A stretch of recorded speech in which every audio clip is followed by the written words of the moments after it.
Perfect.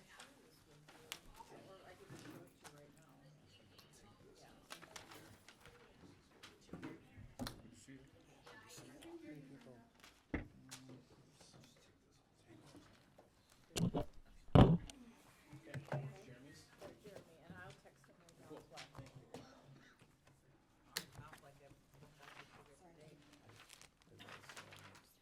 There are a couple spots open. I don't want you to sit back there if you're in the back. Oh, okay, just wondered, like, hey, there's some spots, you know. So, good evening, everyone. Good evening, everyone. Good evening. There we go. Let's get the year off. So we're gonna go ahead and get started. So you should have received the agenda via email electronically.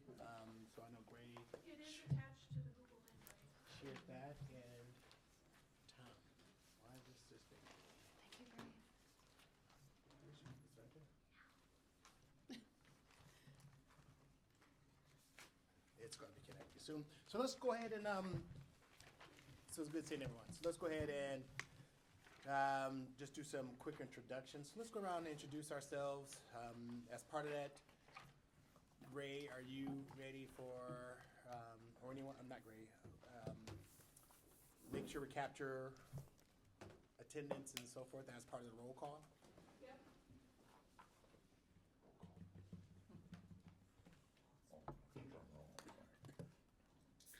Thank you. So how about we start over here? You want to start here? Introduce yourselves, who you are, what brings you here. People might know each other, but then we do have some guests. We have guests, and we have a couple new people. Hello, everyone. My name is Makoyashi. I'm the Ojibwe Language Culture Coordinator. I am the follow cat of Sheila White's. Just kidding. No. Just kidding. I usually come here for meetings, so that's why I'm here. Thank you.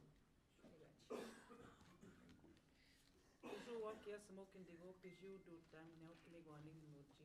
I'm the new American Indian Education Coordinator for the district. I just started on Monday, so it's been a week and a few days, and it's been awesome so far. Trying to connect with each and every one of you. So if you see me walking, just say, hey, bonjour, Sheila. But I will set up a time to meet you.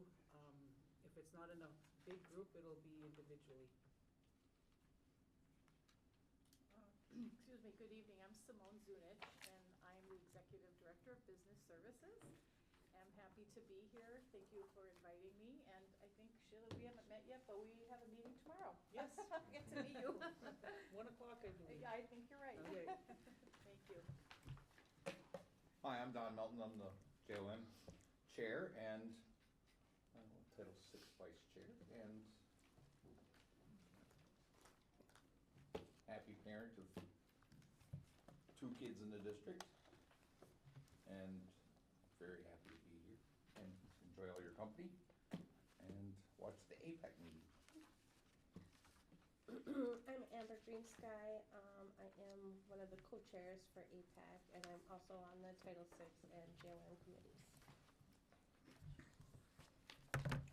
I'm Dustin. I'm part of the JOM committee. I work at Lincoln Middle School. First timer. I am T. I'm the chair for Title VI this year. I have 2 babies in the district, so I'm a parent. Tim Pohl, AIPAC, Title VI JOM. You're up. I'm Cadell, and I'm a student rep.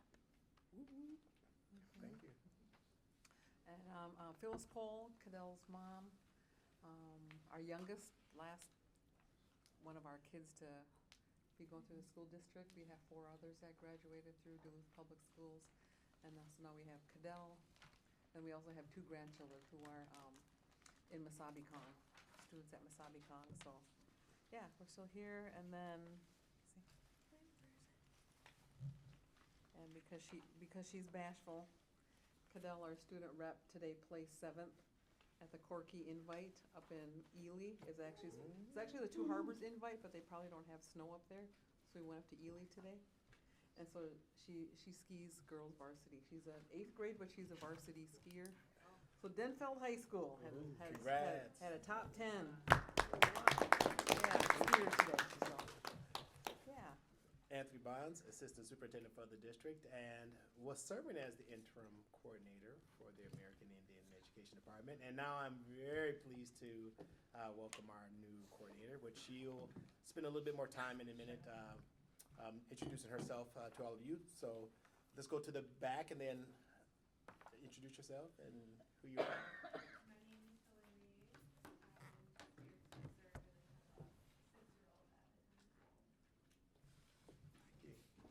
Hi, I am Stephanie Williams. I was just assigned this year as the school board rep to come to these meetings, and I'm really excited about it. I'm just gonna say a little bit more. I'm sorry. My introduction to the district. I used to work for Duluth Public Schools for about 5 years, and I worked in the Indian Education Department in Gray's role, and I did that for 5 years, and I loved it. So I'm looking forward to getting to know you, Sheila, and talking to you, and all of you as part of AIPAC. Quick question, if that's okay. Is there a staff rep on AIPAC? Are they here? Oh, okay. I'm online. Oh, you are. Sorry.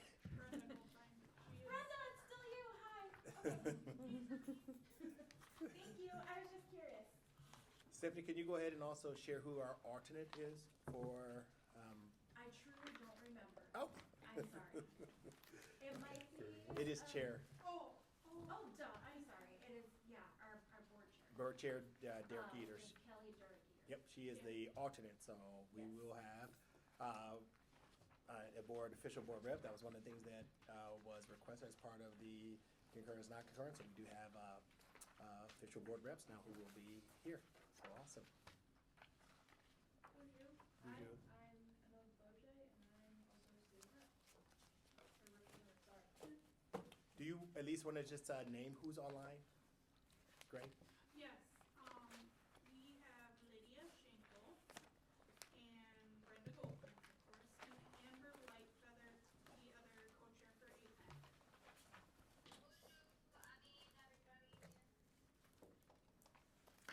That was Lydia.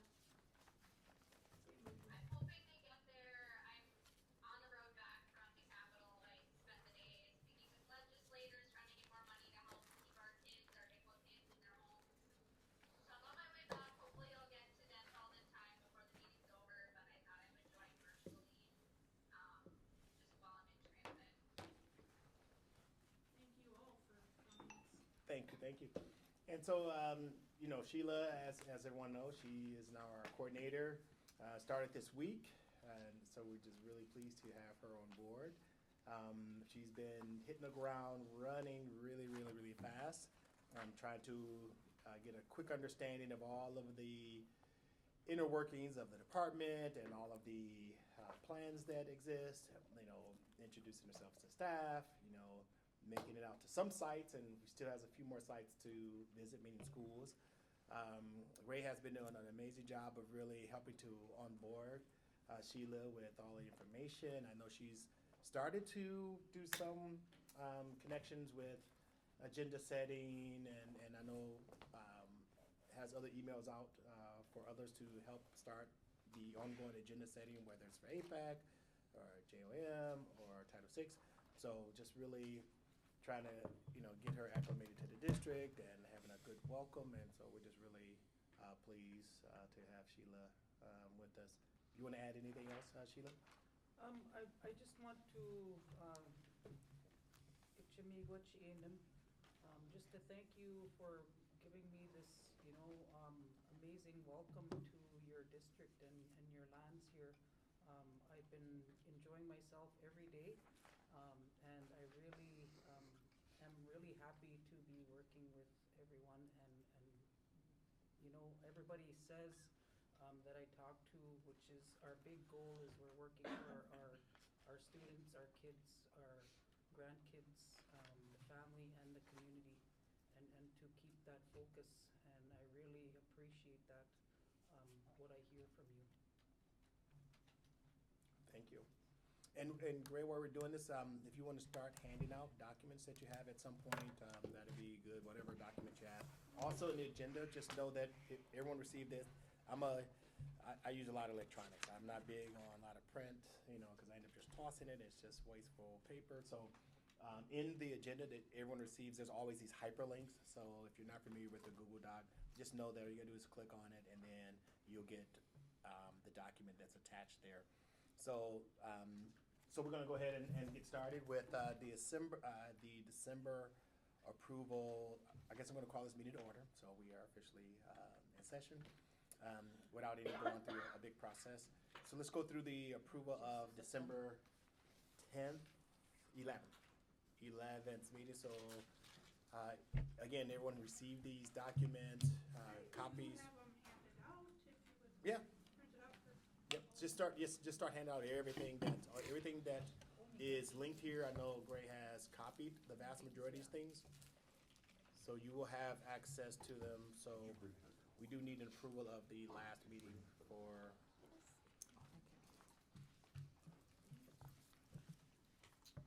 Because I don't believe they were approved in the last meetings.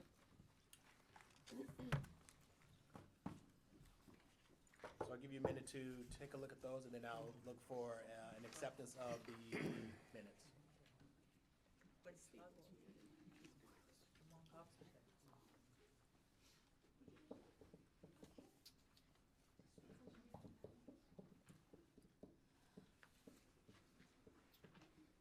I'm not the fast distributor.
Was there water left over from the week? Take one and pass it down. There's please. subs there too, Anthony.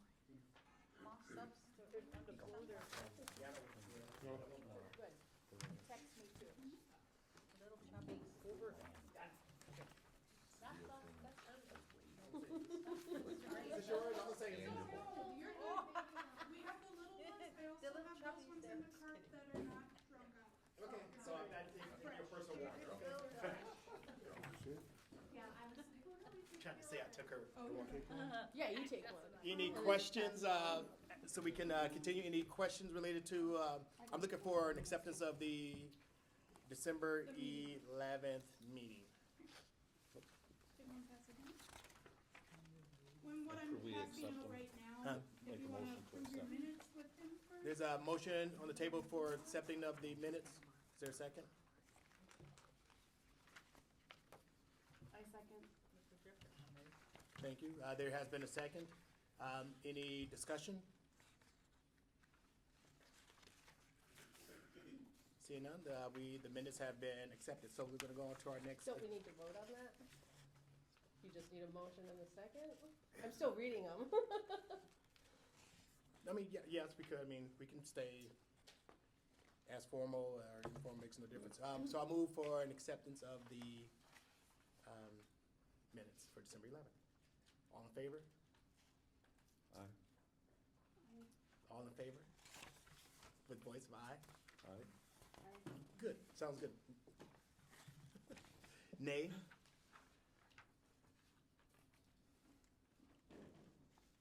Ayes have it. Okay, I'm still reading them.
like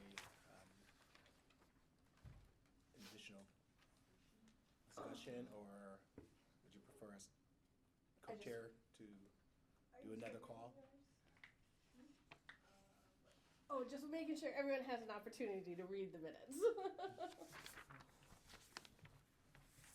No, I don't have any questions, thank you. Thank you for allowing me to do that.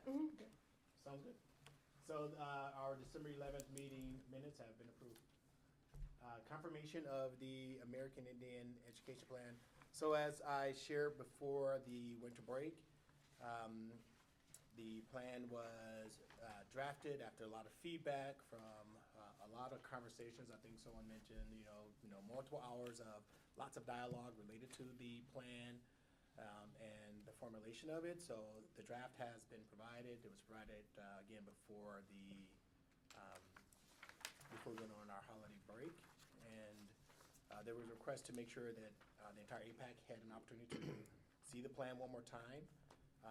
Because of the timeline for submission to the state, I did move forward with submitting the plan as is without the signatures from AIPAC, because again, we want to make sure we met that extended deadline from the state. So today I'm looking to have us move forward with any questions that's maybe still out there related to the plan, so that we can have confirmation of it and receive the proper signatures. So the state received not only the plan that you have access to, they received the budget. That was also a part of the requirement, as well as a roster of the AIPAC. So the budget was submitted, the roster was submitted, as well as the plan was submitted to the state. And I indicated to them that we would have a final confirmation conversation with AIPAC and move forward in January. T. So you submitted this without the signatures already, so why do you need the signatures? Signatures are required, and that was a request of co-chair to just go ahead and submit without signatures Oh, okay, so to is meet the that, deadline.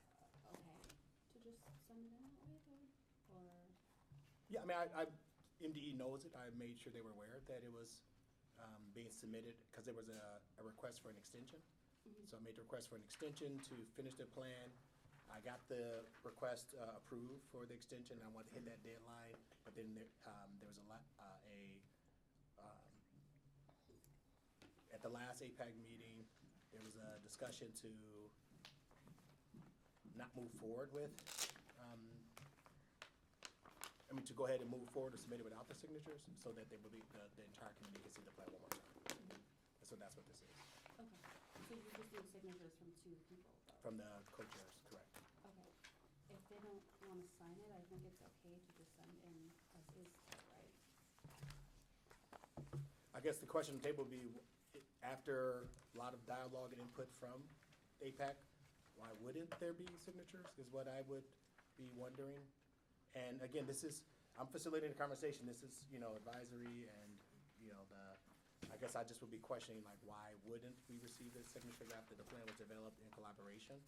After 25 hours of dialogue and data gathering and input and ample opportunities for feedback, I guess I just would be questioning why wouldn't we receive it? Oh, sorry. I was just gonna say, I could answer that question as why I wouldn't sign.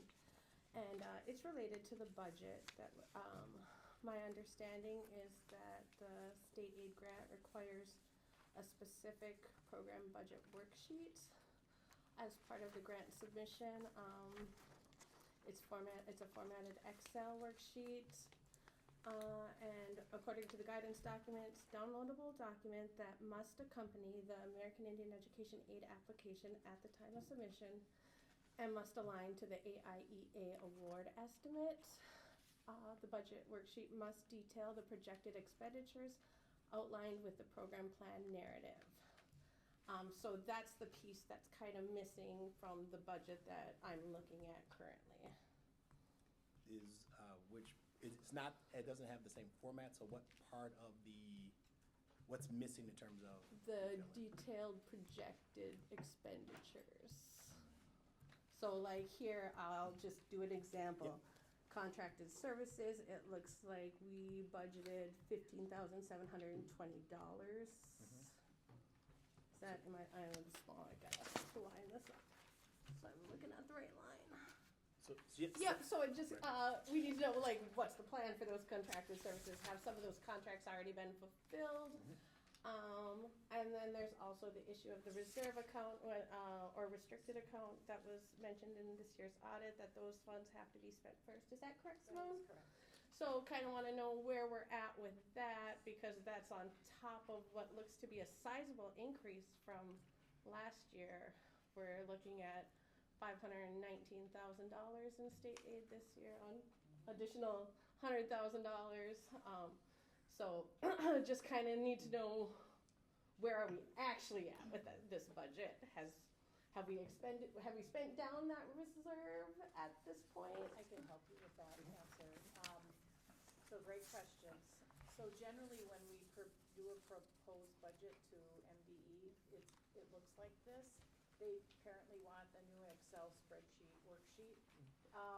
When you submitted, MDE did not say, they didn't come back and say, fill out this worksheet, correct? Correct. So what I recommend is that Teague, I think I already did this a day or two ago, reach out to MDE and ask for that Excel worksheet. Oh, it's available.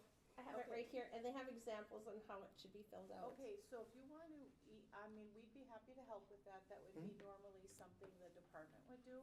But I know we're in a transition, so we'd be more than happy to help with that.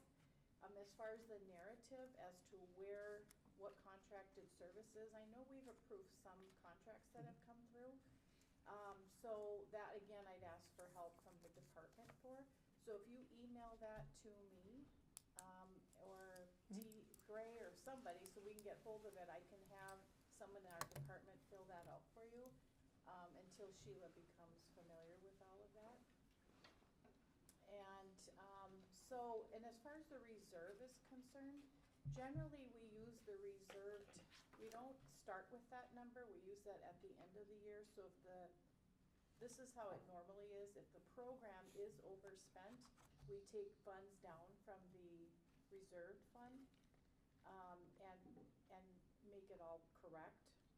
So if it's overspent by $50,000, we draw down 50 from the reserve fund. That's why it's called a restricted fund balance. So generally, that is how we use restricted fund balances. Okay, so when I was reading the audit, there was a statement that the auditors, or that was just included in there, let's see. The district applies restricted resources first when an expense is incurred for the purpose for which both restricted and unrestricted fund balance is available. Is that accurate? That is accurate. So this would be the unrestricted, right? That And is the other one correct. would be the restricted? Yeah, and But you're you- saying you actually do it opposite of Well, what's here? in most of our other programs, that's how we do it. However, we can certainly do whatever you want. If you want us to, or no, it's not us. If we want us as a collective team to build in that $114,000 to begin with, and you know that you're gonna use it towards staffing or a program, et cetera, we can certainly do that. I'm game to any, we could do exactly, we can add the 114 to that. I would like, is on the Excel spreadsheet, Amber, is there a spot for the restricted fund? Do they have that? Yeah, built? there's supplementary, let's Good. see, there's So we can add that additional number in there tabs. and then include all of this as well. Because that would fall into additional funding that supports American Indian Of course, education. we want to spend it, absolutely. Can I just ask, how does a reserve get built in a situation like this? That's a good question. So if the funds weren't all spent in a current year, they get put into a fund balance. Because we don't ever take the money away from the program. It keeps staying with you, and it just stays with you into the following year. So, and this is just based on the program guidance I've looked at, that there's a process for a carryover of funds, and if you don't follow the process, you don't get to carry them over. I thought that was titled. No, it is with state aid. I actually just, went through that, wording on everywhere Or there gotta be a public announcement? Specifically, there's a specific Is that the Well, public you know, announcement? they also just recreated a restricted fund balance for American Indian. That just happened last year, so it's new for us as well. Yeah, yeah, I was just kind of curious on how a reserve balance is, because prior to this, I was under the impression that you couldn't carry over your Title VI We funds and you couldn't. couldn't carry over your state aid funds, so I'm just curious on how this got built. That's all new. So this is just from last year, this 114,000 that we didn't spend? It was Yes. all accrued last year. Well, that's where we kept, so finance keeps an internal audit as well, that the school auditors audit. Mhm. So, I see you, Gray. I'll call you in a second. yeah, I'm just one of the committee. yeah, so, yes, 114,000 was not spent last year. Okay. So we put it as per MDE now. They allow a restricted fund balance, so we put it there. So now it is on that UFAR's compliance sheet.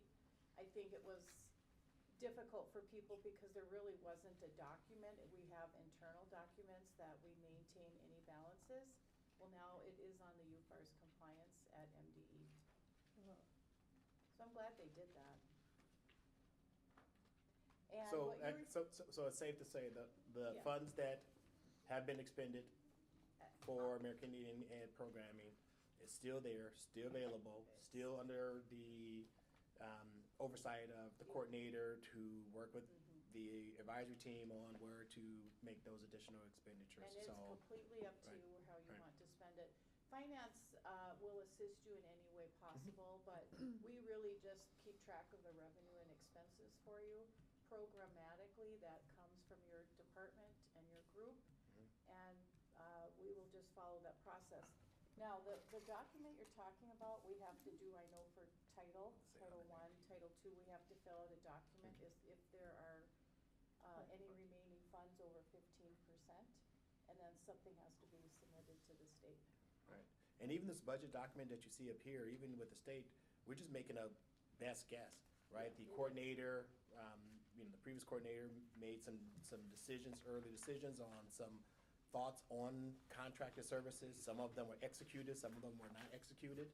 And so it's just like, hey, we're gonna have set aside $50,000 for contracted services, right? And that money's sitting there in that pot, waiting for the coordinator or whomever to expend it. And sometimes it gets spent, sometimes it doesn't. So at the end of the year, there might be 20,000 unspent on what she or he thought would be the expenditures.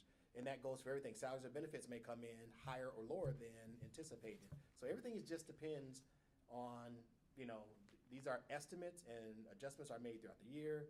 At the end of the day, I want to make sure we're emphasizing the money is there, it's still sitting and waiting for, to be allocated to expenses related to American Indian Ed programming. So we can keep bringing budget updates and sheets and so forth, so you can see where the money is being spent and allocated.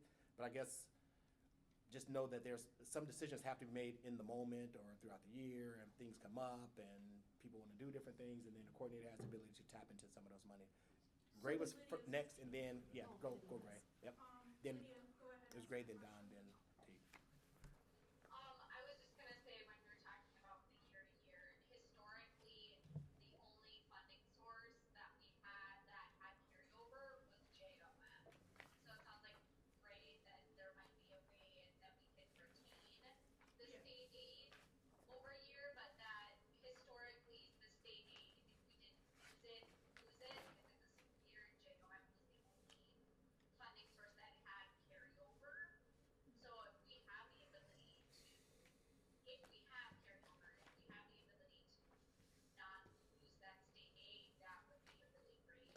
Right. I mean, hopefully we use it all, right? We don't have any extra because we used it all in our students' programming. But if there's things that we have to do to initiate, Yeah, and that's what Simone was talking about. Historically, yes, but things have recently changed with that thing, so we can retain. Yeah, because a couple years back, there were times when, and Simone could verify, there was years where funds didn't get expended, and I was like, how can we not spend all the money? Don't give anything back, ever give anything back to the state or the government, spend it on the kids. Our kids need stuff. So I'm not gonna get my soapbox on that. So Don, then T. So Sheila will get to say how she wants to spend this money. Yes, So if she wants to hire people, yes, that'd be her choice. yes. And then, and how does APAC fit into that? Well, AIPAC's goal is to, part of, is advisory. So as the plans are being, sorry about that, as Sheila will be presenting plans, like, hey, here's what's coming down the pike, you know, their ideas are on, like, if we go back to some of those recommendations, right, or things that may come up from the new recommendations. There might be ideas that come up, and then she's gonna say, hey, here's some things that she's thinking about doing, maybe hiring another pair for half a year, right? And so she could, I'm just using that as an example. Right. Obviously, through conversation, we always go through the same process. Make sure you look at the budget. I always make sure all my coordinators or leaders go to Simone, like, hey, if you have the budget money and you want to do this, okay, just know what that means, right? It's a one-year position. Make sure you know it's one-year position so that we don't create something that's ongoing. So it's under her direction. When is through the end of the consultation. contract year? I'm just, July, June what? June 30th. June 30, okay, Yeah, June 30th. okay. But yeah, it's up to the coordinator, and then he or she, in this case, she, you know, gets feedback from AIPAC. Your job is to make sure, like, hey, how is that aligned? Which are great questions. How is that aligned to these goals that we have identified in the plan? Because the funds should support those goals that have been identified.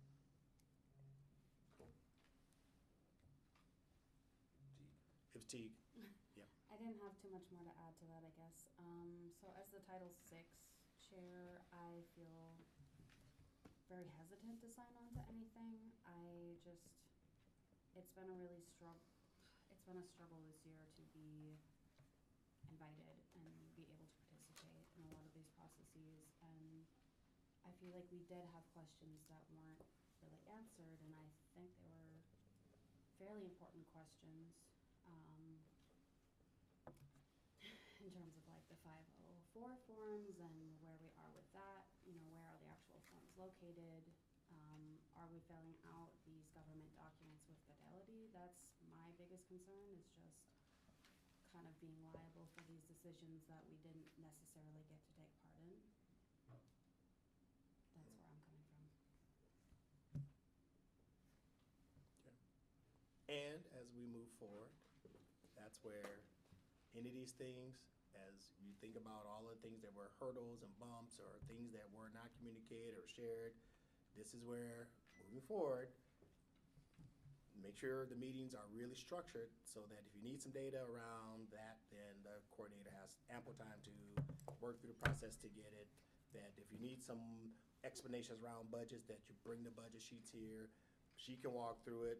And we always saying, like, Simone or whomever can come and explain it. So moving forward, I hear what you're saying now, and how do we, I always use the word reset, how do we reset to move forward so that we can find ourselves in a situation where you are feeling comfortable signing off on things because you feel like you got the information that you need. I will go here, then back to T. Yeah. Okay, so just on this, I'm calling it a carry forward. In the guidance document here, it says within Minnesota statutes 2023, so this is new, section 124D.81 subdivision 2B are the terms for the carry forward of American Indian Education Aid funds if your district was unable to complete the planned program. And it says here you may carry forward and expend up to half the remaining funds. So did we actually have $228,000 we hadn't spent? No, I would say it's the 114. Okay, so it's not the 50% that's required. Okay, and then there is a carry forward request that's required to carry forward funds that's on MDE's website. That this document should be filled out and sent to MDE by April 1st. Statute requires the following information: district name and number, and then a narrative to explain why the aid wasn't expended in the designated fiscal year. And then also includes an area where it just please explain specifically how the district or school intends to expend the funds. So I guess I'm just like, retroactively Title. asking like what Yeah. these are. Yeah, And Title's then, the same way, but that would be sent to Sheila and she can fill that out by April 1st and sign it. And right, I'm just talking about last year, cause this was Oh. the process last year too, Yeah. so, and then, it also includes an APAC certification piece, so like when there is a carry forward, that does have to come through APAC, and get all of the APAC signatures on it, to do things the way statute says we need to do things. So, I'm just clarifying that process was not used last Do you year get for to this keep the reserve. 114 or only half of it? we get to keep the 114, Okay, the cool. way I look at it, All yes. right. I like the way you look at it. And also, just remember that sometimes one time's money, right? So just you have to be careful how you expend it, because you don't want to create a brand new position banking on that money, and that money, the aid Right. comes back next year and it goes away. So you always have to be careful. But again, I always say, don't leave a dime on the table. Don't give it back to the government if you don't need to, or the state if you don't need to. If you have a big project that you want to do and you want to say, hey, let's squirrel away. I'm saying squirrel away meaning keep it in the kitty, $30,000, and because you want to do something big next year for the kids, less grand, then you know you have that expenses. So it's like any other budget. You figure out how to leverage the dollars as best as you can. T? I guess circling back to our plan, what do you see as the main changes? Like what things have we improved or changed from last year? Just so we can kind of see. Some of the, go ahead, finish your thought. Oh, no, just what were the adjustments that were made? Yeah, and don't forget some of these things are all linked in here. So the plan from last year is also a resource. So some of the main changes in here are all these ideas and thoughts came from APAC, came from leadership, came from from all of our leaders on those who support American Indian students. I changed the goals, so the goals would be more realistic and in terms of what we were connecting them to. And there was a process that we used to go step by step to say, okay, this is the goal area. Let me pull that for you. Give me a good example.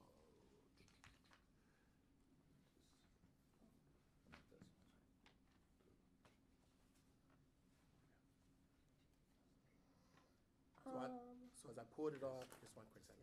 So area one, so this is on the board.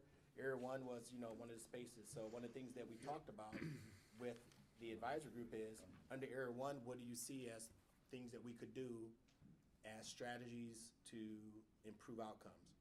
So it wasn't my ideas.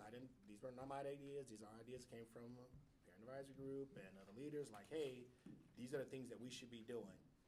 And all I did was summarized it and captured it in a to codify it, pull it all together.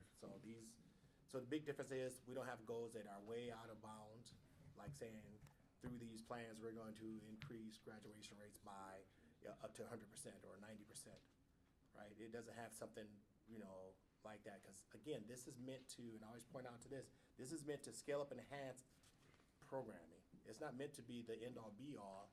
These are extra dollars that are meant for American Indian students on top of what the district is already doing, to give our kids more opportunities for field trips and outings and other support staff that can help them and all those things. So this plan does identify things that those folks and these funds can do. So those, in my mind, those are some of the biggest differences from last year's. And was also recommended with my final conversation with the co-chairs was to think about it as a baseline year, because I think the goal with MDE is to have the plan actually made in spring now versus waiting into the fall, because now the plan is being asked for us like in October or whatever the month. June. In We have to do another plan. Right, so we have to do another plan in June, which makes more sense Yeah, because it we're does. then planning for the year. We're not waiting into the year. It's like you're 4 months into the year. We're 4 months into the year, then the plan is due, and Yeah. so we've already started the program, and we've already spent the money, and it just doesn't make sense. So this was meant to be, so you might see things in here saying it's going to establish a baseline, right? And it really, all of these strategies, as you see up here, these action steps, they didn't come from me. This came exactly from parents, you all, staff we work with students saying these are the things we should be doing. Amber. Okay, so enrollment, state count, we went up 343 students, American Indian. This is a self-identified students. How is this tracked and how is this, an increase of this size achieved? I want to let Simone explain, because even we were surprised, like, Simone, can you share where do we get the numbers Yeah, from and answer that question? I actually contacted our Mars coordinator before I came here, and. Everyone doesn't know what a Mars coordinator is, so Okay, can you? so our Mars coordinator tracks all of our enrollment, and, it's a big part of the district, that's really how we get our funds, right? The more enrollment we have, the more funds. So,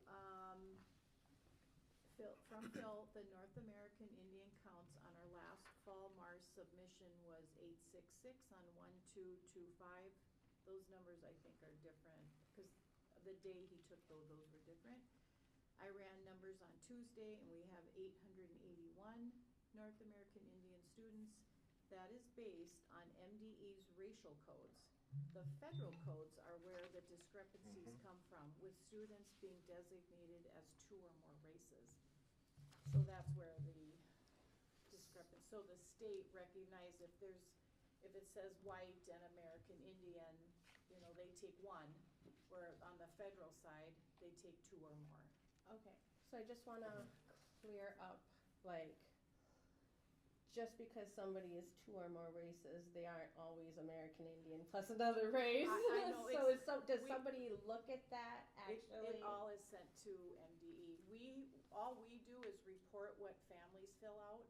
The family fills out those designations, and so the Mars coordinator gathers that input, and there are many files, A and B files that are sent October 1, December 1, again on 1/2 he did another run. So all those files are sent as a whole to MDE, and then it's identified there. It's not identified at our level. So there's no actual checking of those 2 or more races and saying, Yeah. 50% of these are actually American Indian. We're Right. counting people who, I guarantee if you're just saying it's all 2 or more races, Yeah. you are counting people who are not American Sure. Indian. That's why we try to focus on the state one that's a Yes. little more accurate. So, but I don't, none of us here at the district makes that rule. We send the file as the parents fill in that designation, and we send that entire file to MDE, and that is where it's determined. And I'm not sure if someone really goes through each file and manually looks at it. I mean, I don't know how they gather that information, if it's electronic, and, it identifies what's checked, and then they run the numbers that way. My understanding of other districts and how that they receive that same kind of information and they have to go in themselves and correct all those 2 or more races. You've got a list of Mars numbers, give me all the 2 or more races, and then they have to actually manually go in and look and correct. There's an opportunity for districts to correct that number based on those 2 or more races. I just want to be sure that we don't get in trouble for misidentifying and students as American Indian who are not American Indian. Because this is a significant increase in total aid compared to last year.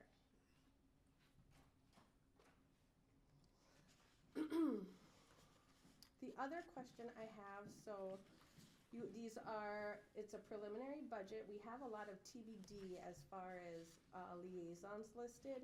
To me, this means we will likely have to immediately put in for an amendment because we lost a coordinator for several months. That impacts how much, that 96,000 is redistributed because there wasn't someone in that position. We have 5 homeschool liaisons,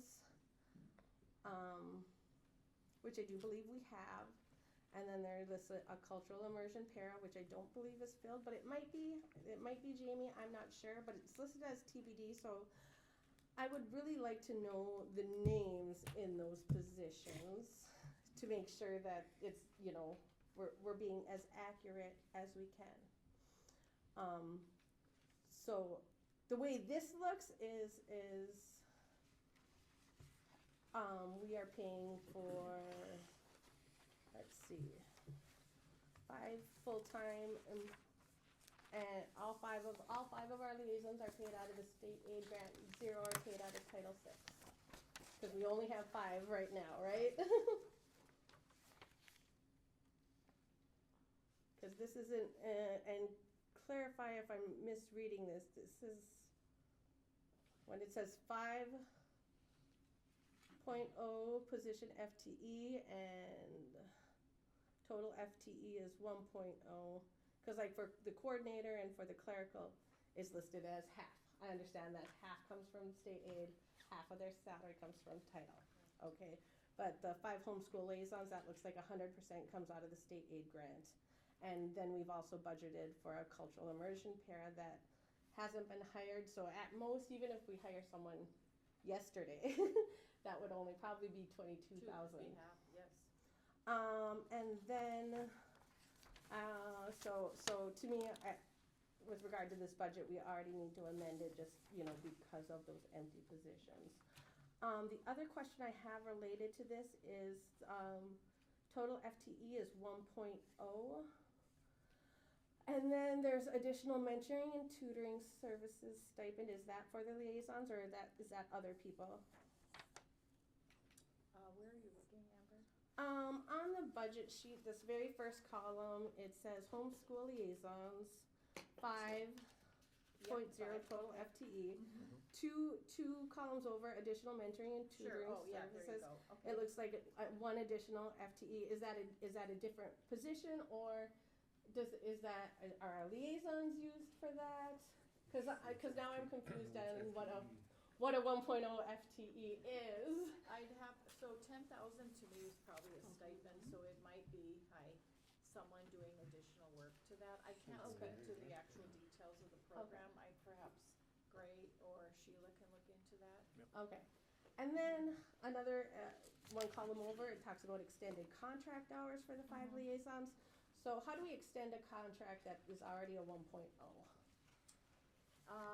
So extend contract hours at 3 weeks each.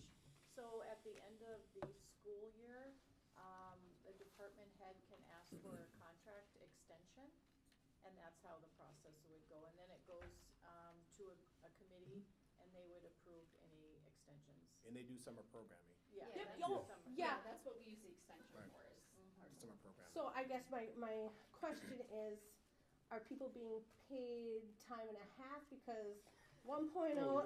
FTE No. is 1.0 FTE, Negative. and anything beyond that would be overtime per labor laws, unless a 1.0 is actually 0.8, because you're not used the entire school year, they have their summers off. I'm thinking of it like a teacher. A teacher is 1.0 FTE, they're paid through the summers. The way this looks on here is, it looks like our liaisons are paid through the summers with a 1.0 FTE. If it's hourly, it would be a 40-hour week, Mm-hmm. and then anything over that would be overtime. Okay. Yeah. So, I was in And a they do position last typically year. do I did that summer program for the whole, yeah, I think, got paid the same. yeah. Hours are short though too. It wasn't a full day, it was like a 9 to 2 or So I something guess I like that. just really need to know, what is a 1.0 FTE for a liaison? For the summer? It's a full-time job. Because that's That's a 1 40 point. hours a week for Yeah. the entire year. Someone, Is that In my 52 weeks a brain. year? Is that 52 is weeks? someone, or is that- 1 second, someone sharing in the, Gray, who's that sharing?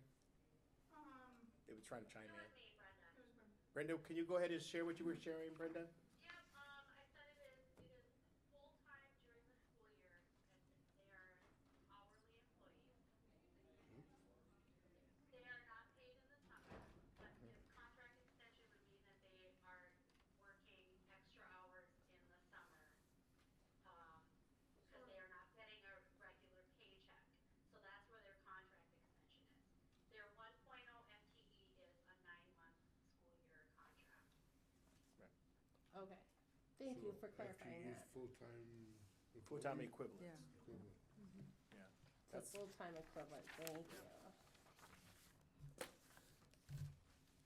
I think stuck on the FTE part. Mm-hmm. Thank you, Brenda. Yep.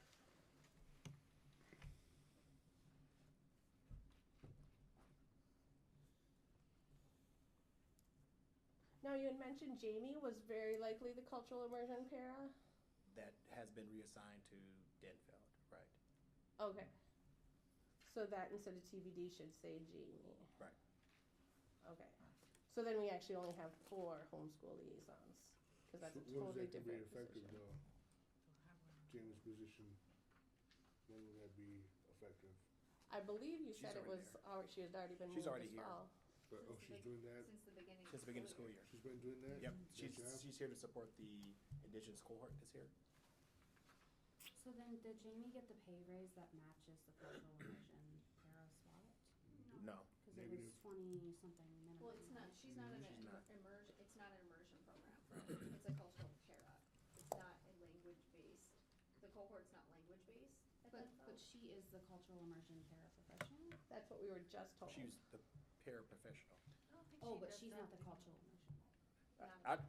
But you're describing it here, the culture, in Masabakong, that para is does not consider the culture immersion person, the para position in Masabakong? Right, so I thought that was her, right? But now she's just up here, nothing's changed, she's just been, No, she was, she's from my been understanding, reassigned. She was the homeschool liaison for Lowell and Myers Wilkins, but she was the liaison for the school at Lowell, not just the Masabi Kong program, because we do have indigenous Right, students at she Lowell. was separate. And then who's the other person then? She left then. Teague. Yeah. So that's what I'm saying, like in terms of like those, how those different titles. She served indigenous students that were, we have indigenous students at Lowell that are not a part of Masabi Kong. Correct. So she served the students, all students at Lowell and Myers Wilkins. So she was a homeschool liaison. She was not a paraprofessional associated with Masabi Kong specifically. That has been her role for really long time. I guess Like, what I'm when my getting, daughter was in kindergarten. but I and get, freshman. just like you get tripped over on FTE, Yeah, even homeschool liaisons are under the para contract. right. Right, so when I think of them, I think of their paras, so I'm not thinking of the titles. I'm thinking of paras and paras and para, but they might have different titles associated with them, they be in different spaces. So that's why, don't get me, Confusing on top of confusing. yeah, I consider a para as a para as a para, because I can't keep up with all the different things if it's a para position. So she was a para, and whatever that title was at Lowell. Myers and Lowell. Myers and Lowell, but now she's been reassigned here, and it's still a para position, so there was no additional pay for that reassignment, because it was simply a reassignment. It was a lateral move. Yeah. So the cultural immersion para that's listed in this budget is not it's not a position that's currently filled. So I'm saying, Yeah, it's Teague's old position, Right. I believe. And that supports Masabi Kong specifically. Yes, because there's one open position still at Myers. at Myers, and that's only if the previous coordinator, if Jen was going to replace that position, because there was conversations if she was going to replace that position or not replace that position, right? So, and Gray knows that better than I do, but I know there was conversations on whether it's going to be replaced or not replaced, and then there was discussions on even adding an additional one over at AOC AEO, but those things have just all in pause mode right now. Okay, and I'm just bringing this up because it's on this budget that we're talking about right now, so I'm just clarifying, is this a filled position? And if it's supporting Masabi Kong, we can, unless they're like, and I don't know how you would do it, unless they're only serving the American Indian students in the Masabi Kong program, we can only pay for a proportion of that, based on the achievement gaps that exist and state statute. So, Yes, and I'm saying this because Sloan is here, and at the end of the day, we've reached out to MD many, many times. At the end of the day, anytime it comes down to the funds, if a coordinator says, "Hey, I want to do something," we say, "Oh, let's find out if it's allowable. Hold on, it's allowable or not allowable." And sometimes we say, "Hey, this may not be allowable." Reach out to MD, and they say, "Pretty much, I'm being honest. Get out the way. If it's supporting American Indian students, and that's what they wanna do, allow it to happen.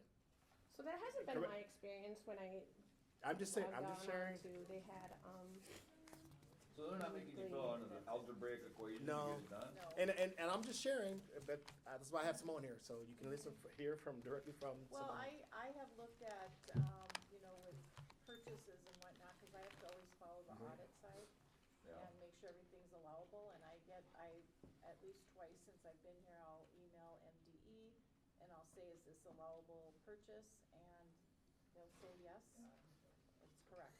Yep, So, yep. and then I have that in writing, and that's all I ask for. all October, Yeah, all of yep. November, Yeah. they had really nice, like, kind of drop-in, Mhm. work sessions. I dropped in on several, so I know there, you know, there was somebody there to answer exactly those kind of questions. Is this allowable? So, So it's written like they gotta make them do an algebraic equation, but in real life, it's just a plus or a yes or no. Is that what I would look at? Allowed or not allowed? Not allowed or not allowed or not allowed, and, based on what other districts were asking, this would not be allowable. Just based on the meetings that I sat in on and the questions that I heard and asked myself, so. And that's where it comes to be honest, sometimes it comes down to AIPAC through the advisory saying, okay, how are we gonna fund this thing? If you want to spend the money on a para to support the language and it's in the immersion program, you can do that. And we know we can get it, not, I say get away with it, we know it's allowable, we're not gonna get pushback either, cause we're saying it has been decided by the parent advisory and the coordinator to allocate this money for it. Now,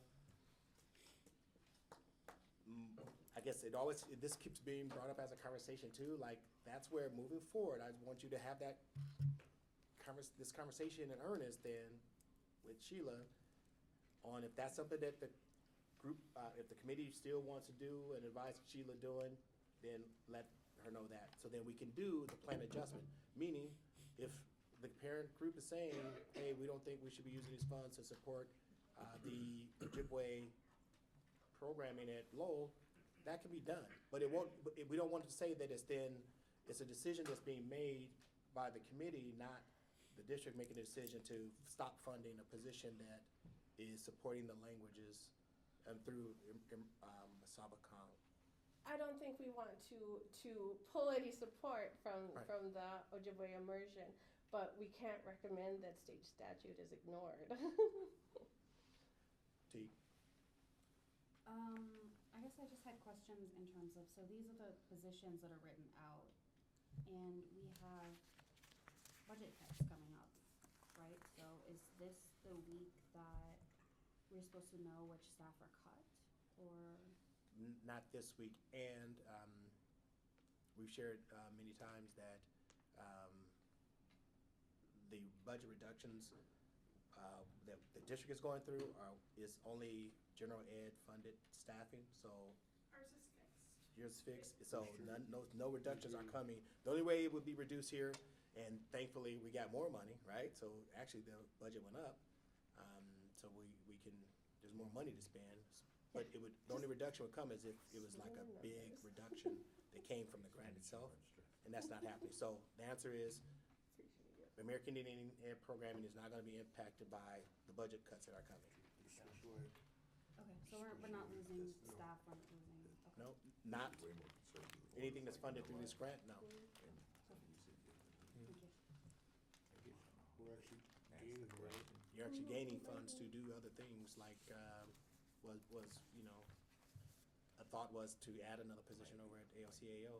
That's something that Sheila can revisit and say if that's something she still wants to do or not do. I think another thing you have to revisit is at Masabicum, we do have kids, if you look at Infinite Campus, our teachers can identify that we've missed some kids. That should identify as AI, but we don't know we don't ask teachers, and as a coordinator, I don't know whose job that is. I don't know whose Only the families can edit their The census. race codes in there. Like Yeah, we staff can. cannot go in and change that. Yeah, we but- can't, I know that, yeah. but who's responsible for, Thank you. telling these parents, if you are this, blah, blah, blah. I think okay. staff can tell that families to do that, but they have to be the ones those are conversations that JP has had with us about some students at Denfeld At that, Denfeld as well. I'd But like that's to where get the- school board. where he's had conversations with students where he's noticed that, you know, they come to his room, we know they're indigenous, and he looks in their infant campus and there isn't that coding. So he has a conversation with them like, do you identify as this? And then he can help them with that process, but it has to be the student or the family that Actually do is it. the one that's actually logging in and like changing So those are the parents demographics. aware of that though? Like, who reaches Probably out to these not. parents to say, Well, hey, you know, that's what I question. I would probably say I know there's been lots of efforts to make parents aware of this, of the importance of identifying. Now, whether parents, you know, listen to those newsletters or, you know, the coordinators over the years, using the homeschool liaisons, you know, there's been lots of, you already know, if you've been here long enough, there's been a lot of efforts to try to get families who are American Indian to self-identify, because the district we can't force anyone to identify their race and Well, the two ethnicity. or more races thing can mess that What up does too. this two more races mean? I don't, does it If mean they're- I'm identify as white and So like on the Anishinaabe, form, or- when you fill out your form at the beginning of the year, like your enrollment stuff, it'll have the boxes of like identify, like, you know, they put gender and they put Hispanic or not Hispanic, and then they have the list of races, and they'll say like Black, Caucasian, American, you know, Hispanic has that big list. And if you mark more than one box, and we have lots of students who are more than, you know, they Biracial may be or- like Caucasian and Native American, or Black and Native American, and so if they check both more than one box, the federal code says, oh, you check more than one box, you automatically get like drawn into this category that says two or more races. And in the two or more races category, it doesn't break down what you check. It just says you check two or more races.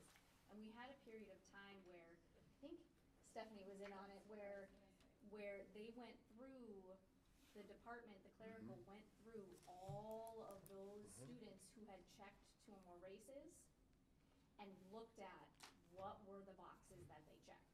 And it was a huge process, but they went through those and they looked at, was one of those boxes AI? And so then they were able to like manually do that flag in Infinite Campus for those like data numbers. But when they do more than one race, it automatically pulls them out of the American Indian number because there's two or one. And there's nothing and we it- can do about it. It's a federal thing. We've tried to change it. We've tried to lobby. I got you. We have no control over it. And in some situations, they designate it quickly to white. So so here's an order of questions. Phyllis, then Stephanie, then Amber. And that's one thing I would like to say when I worked for the school district was as a, American Indian Youth Advocate, that's what it was called then. Was one thing, I had access to Infinite Campus and the students that I worked with that were on my caseload, and I did look at that, what their code was. And if they didn't have it, all you can do is you can tell the student or get a hold of the family, say, hey, you know what, so-and-so is not marked Native American, and, you know, it'd be nice if you could do that, call the school and get it changed. And, cause otherwise, if not, like they were saying, you're just gonna be marked as a white student.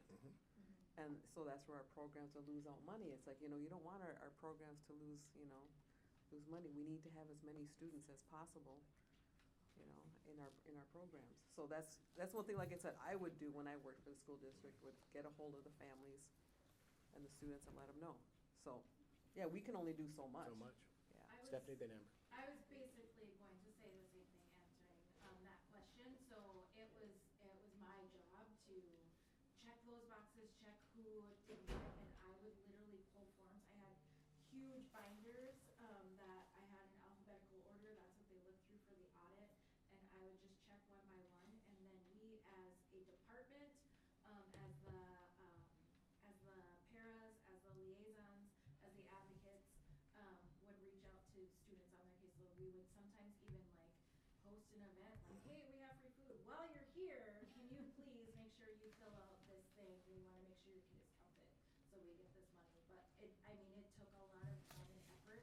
But it is the family's responsibility. But if we know that someone's not being counted, we try to make that family aware, and then we just beg and plead.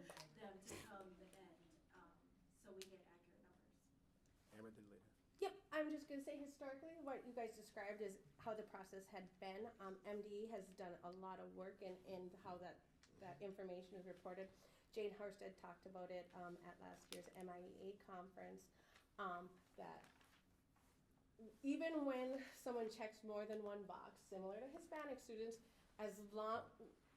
if they check the American Indian box, they are counted in the American Indian state count, right? They kind of fix The that. state count. The state count. Yeah. And that's what we're talking about here is the state count.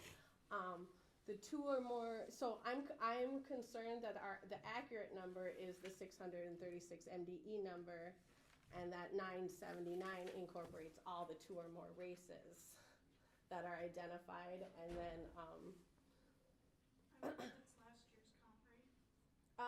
this says, Where we were at last year. this says state, this is what was on this little piece of paper, Preliminary. state count only per Philip Paulson. So they fixed that within the state system, so I'm concerned that inflation of that number is not accurate, because in the state count, once they check American Indian, similar to Hispanic, they're counted as American Indian no matter what other box they check.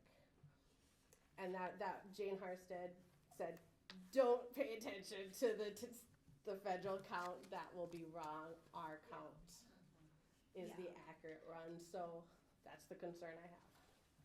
I was gonna say, often the federal and the state count will look very different initially, because that two or more races automatically like gets pulled out, so the federal numbers automatically are incorrect, because all those kids that are AI, that are those two or more races, are pulled out of that federal count. So often in the beginning, before we go through and like remediate that, for those two or more races forms, the federal and the state numbers will look drastically different because of that coding.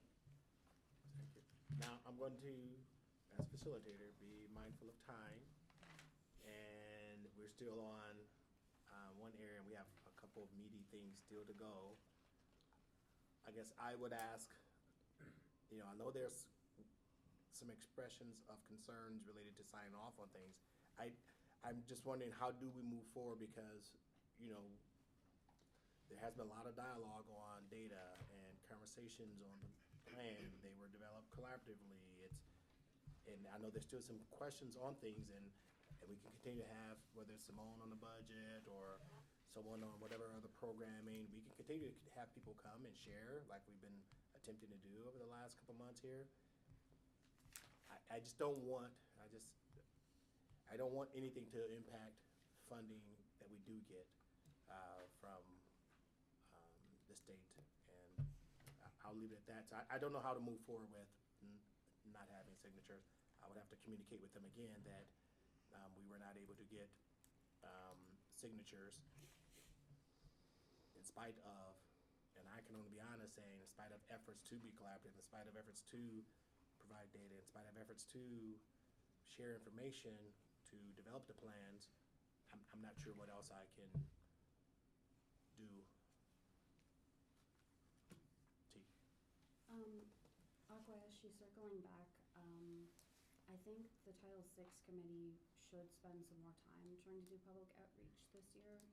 Maybe more events tabling and saying, hey, this is the form that we need families to fill out. We could especially do that at like round dances and powwows and. We could have had a table at 13 Moons this last weekend, which we have in the past, and we didn't. So I think that's an area where we have just, The powwow club. we haven't really known how to fill that gap, but I think now we're getting more comfortable with the process.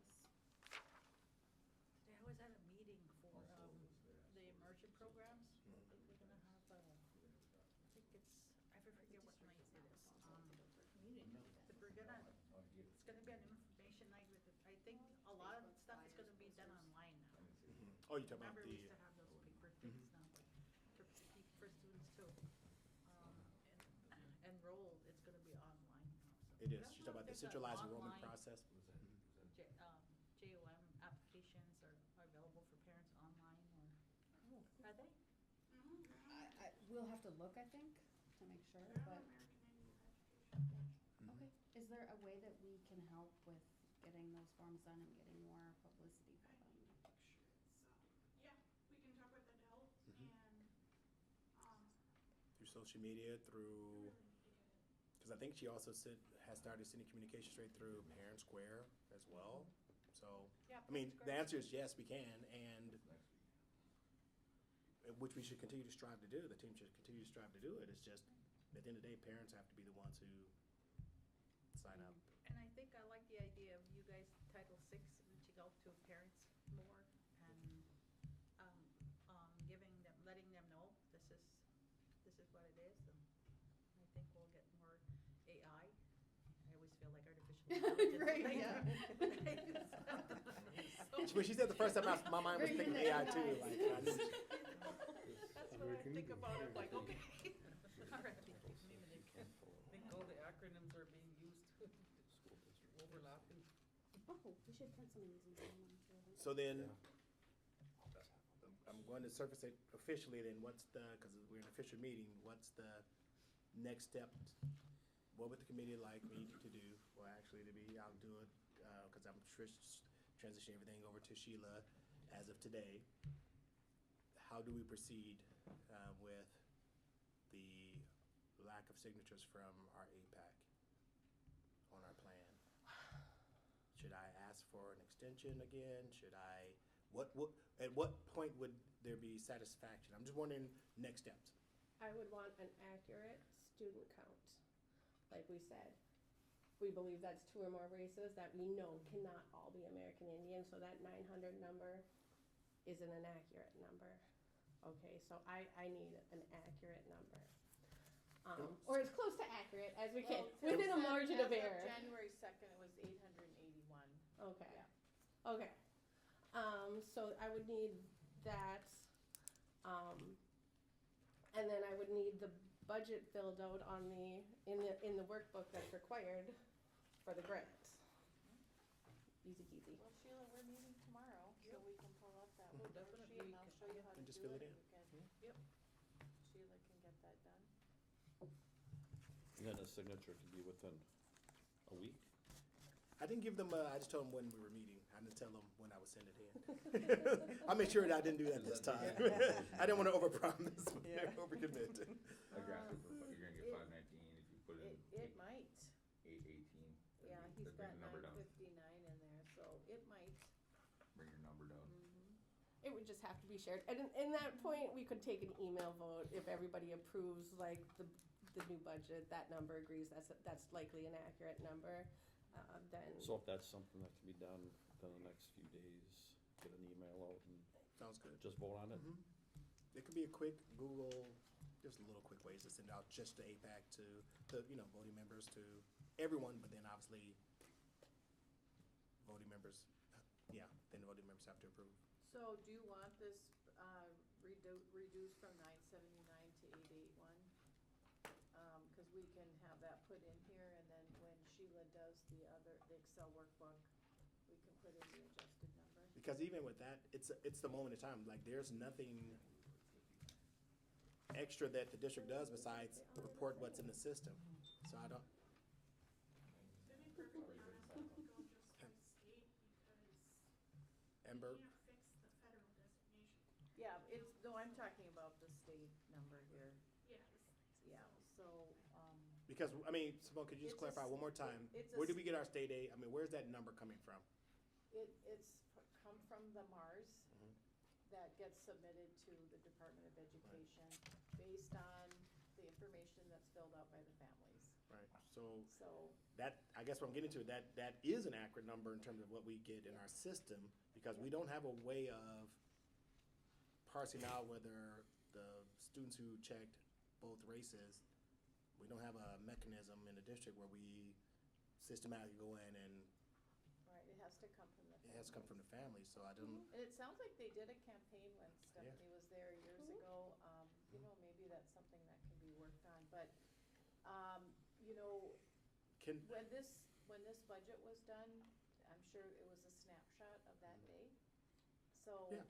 Phil ran one on January 2nd, so, that number can change.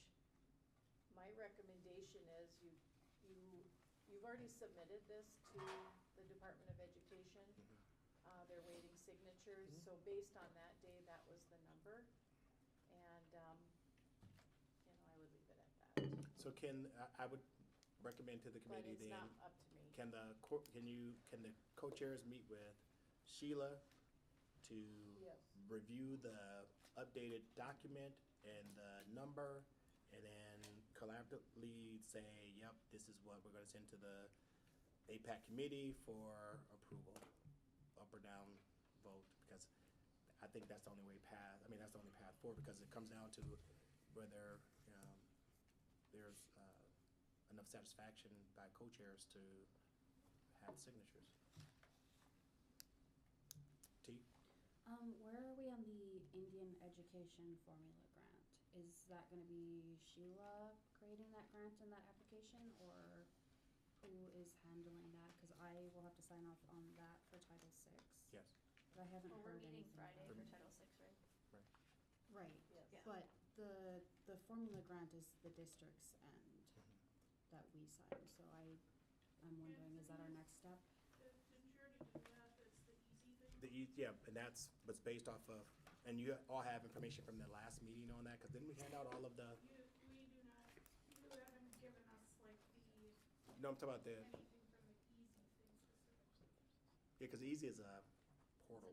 Yeah, it's an online portal. Yeah, it's just an online You portal. would have to go in, cause you have the sign-in. Yeah, I'm saying, but it's based off of the worksheet that Jen Garbo created. Remember, because I didn't do anything with that. All I did was enter what was entered was whatever she had in there. Oh, the title budget from Right. the last year. Right, which we handed out in one of these meetings. And I think it's even linked in here somewhere too. So that budget worksheet I'm saying that all came from, I didn't do that, that came from Jen Garbo. All I had to do was submit what was in the sheet. And to be honest, if finance does it, I just sign off on it, because it's already stuff that Jen Garbo had already entered. I didn't have to really do anything besides sign off on it. So you can, again, it's like anything else. There's opportunities to meet with Sheila, review it again. If things need to be tweaked or adjusted, it can be tweaked and adjusted. Okay, so Sheila, have you been, I guess, informed on the Title VI formula? So I think we're in year 3 of 4, right? For the easy, I'll say I haven't Four. gotten to title stuff with her yet. We're in the last year. It's been a long week. Yeah. For the first week, Yeah. last week, and just trying to get stuff down. Okay. We just haven't gotten to that. that's okay, just keep me Yeah. posted. I'm here, I would love to see it. Yep. But you have a lot to. Yes, quickly to go. Yep. And I know that's what I've, Good one. advised, Sheila, to set those meetings up with you all. So, I know that's gonna happen. Oh, it's still battery life. No, I'm always running out of battery. So that's what we'll do moving forward. If co-chairs can meet with Sheila for AIPAC, review that new formatted sheet, review the student count number again, send out an email to the committee, voting members respond to it. That will be the yea or nay, and then that will be, then of course, Sheila, you can work with, if there's an approval, co-chairs to get signatures and then submit. And then even you can, since it's gonna be redone anyway, it could be your signature, John's signature, and co-chairs. Or leave it in mind since you didn't develop the plan, if you feel Yeah. comfortable doing it that way. Yeah, true. Yep. We get to, what was the next item, because my computer's down. Do you have does anyone has the The agenda up? program plan evaluation rubric presented to AIPAC. Okay. Yep, I Good. get things. Sheila, do you wanna help me pass up? Yeah, sure. Is your pewter kaput? Can No, it's back up. That's what my grandson calls it, Kaput. pewter. You pewter, Grandma? Hold out all the. All the little key.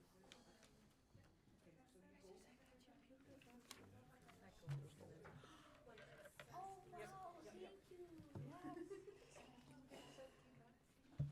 We should go Jalen too. I know. Cause I thought he wouldn't get a hold of it, so I put it in the closet when I left it at your house. Yeah. So I go back after the weekend, and he's like, my computer here. On Monday. Thank you, I opened it. Yeah, I was on my board. I was on my way back. Okay, all right, I'm just trying to. It was 6 days No out, 8 days worries. out. Yeah. Worry It's a about sleep the job. thing. I sleep at night, so. When little kids are just, You sleep on the job. I hope it's Not I his get- school job. I get paid to sleep on the job. Knock on the door. Thought he was helping me to clean all those things, there was nothing left. No, no, I can't put them back on when the kid pulls them on. So,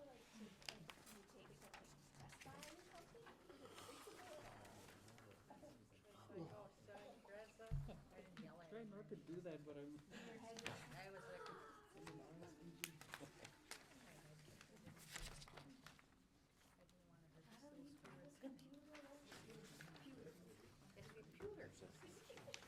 I was like, he was 2 at that time, he's 7 now. I guess what I'm gonna do is, actually, I'm gonna go, out of order in terms of, probably makes more sense to first review. So as you see, if you read the first, part of the plan, the first, not plan, the rubric, it says, it shares exactly what this rubric is intended to do. This was meant to really give you, give the committee a good way to assess the programming from this year, right? So look at the plan that was developed last year, which everyone had a chance to look at because we looked at that last year's plan to help develop this year's plan, right? So we already know that happened, and it's meant to just give some feedback on, like, you know, that would help us inform new goals, which, again, we've already developed the plan for the 24-25 school year, which is this year. So in my mind, this also could just be something that could be used for this spring, when we have to develop the plan again.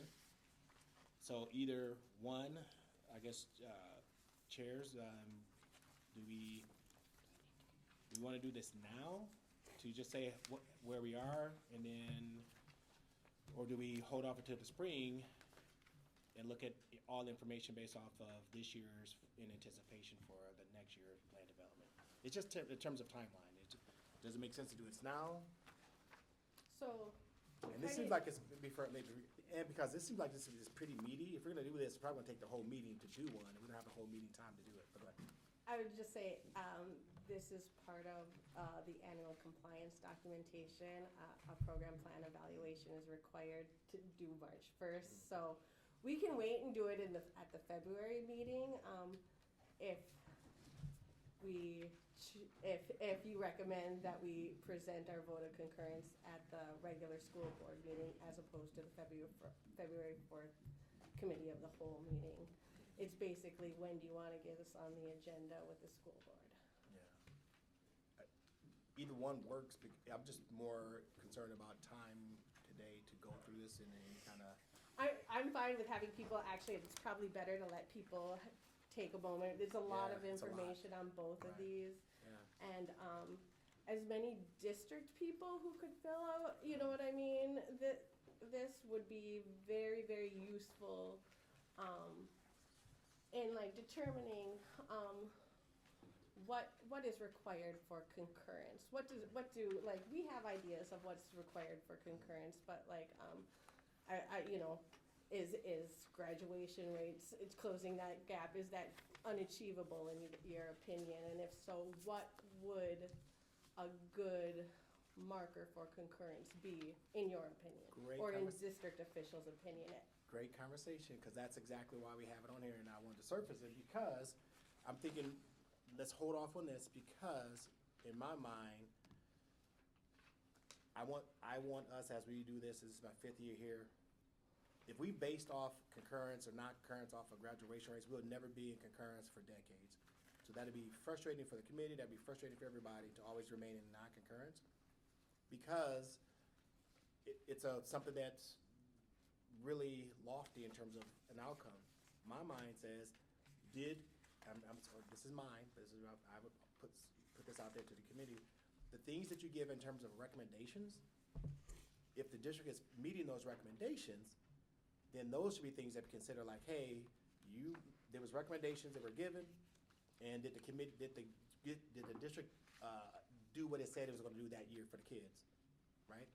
And if they did and honored what was asked, then in my mind, yes, you could consider other data points and other things for concurrence or not concurrence, but I think that would be a way to hold the district accountable for improving outcomes by if we really met their recommendations. For example, I have last year's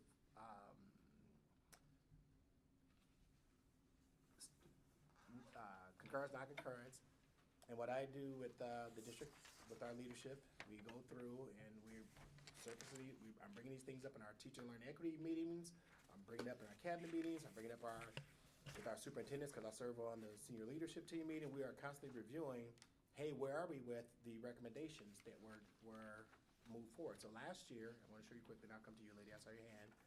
So the committee, I just put it in a different format, something that we can use. So you see recommendation number 1, if you go to the original recommendations, if you don't remember, go to I think the recommendations have been printed out too, that you gave. Yep, so there's paper 2. Always paper, Greg likes paper. So the first recommendation that was given saying AIPAC members, AIPAC committee members tour sites where the American Indian liaisons to get a sense of what they're doing and what their work. So that was one of the recommendations. We responded saying we were going to do this, right? So here's what the district said it would do in its response, because we have that 30-day, 60-day response. Here's a status update. Here's what we were able to do. And we can only be honest. So if we're saying, if this was one of the recommendations, did we do exactly what was asked?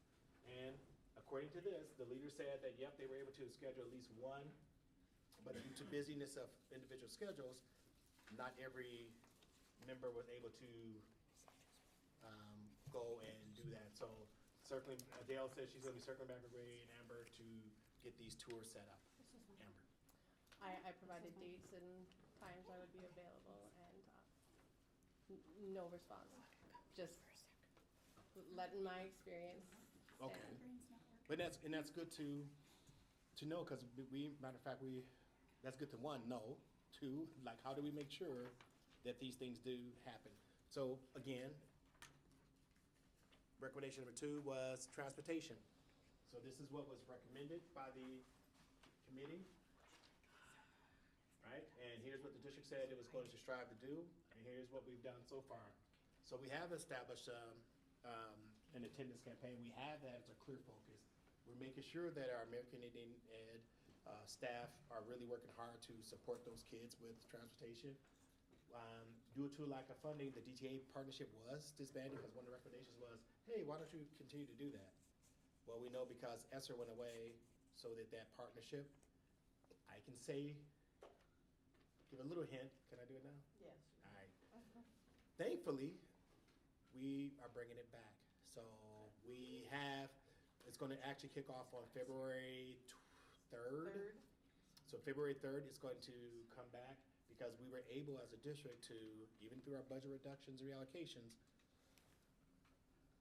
the city ended up finding some extra dollars that it had related to COVID relief or whatever thing they had going, not COVID relief, but another pot of TIF money or taxes or whatever. Tax increment finance. Wherever they found it. They said, hey, district, we have 300 something, we have money for you to spend on things. What do you want to do? And of course, my first thing was, what did I say? On the kids. And I said, nope, let's get back. Let's get the transportation back. So thankfully, we are getting the transportation back. So kids will be able, and it's even expanded. So kids will be able to, obviously, make sure the high schoolers, be clear, high school students will be able to ride again for free, present their ID, even on the weekends, even in the summer. That's actually really great. I'm so happy about that. I think public transportation is huge, and I would love to see more of our kids be public transportation users and comfortable on the bus line. It's a life skill. It's a life skill, exactly. You're never stuck if you can ride the bus. The vans were a significant part of tribal consultation on March 4th of 2024. We spent a ton of time on it. How many liaisons have been trained to operate the vans, would I would be have to- my question. Yeah, I would have to do the assessment. You were gonna- Oh, I'm one. No, he's You're one? one. Okay, I was just awesome. able to see if we have to run a list, and that's the stuff that we can get. We can find out how many actually elected to do it because they don't have to. They don't have to. They don't have to. have Right. to. Definitely choice, don't have yeah. to. It's a No. choice. I would do that because I'm a coach as well, so. It's very beneficial when we're asking like liaisons to transport our kids that they are using school vehicles. School Because vehicles. you'd hate for something to happen in your personal Yeah. car. It's Yeah.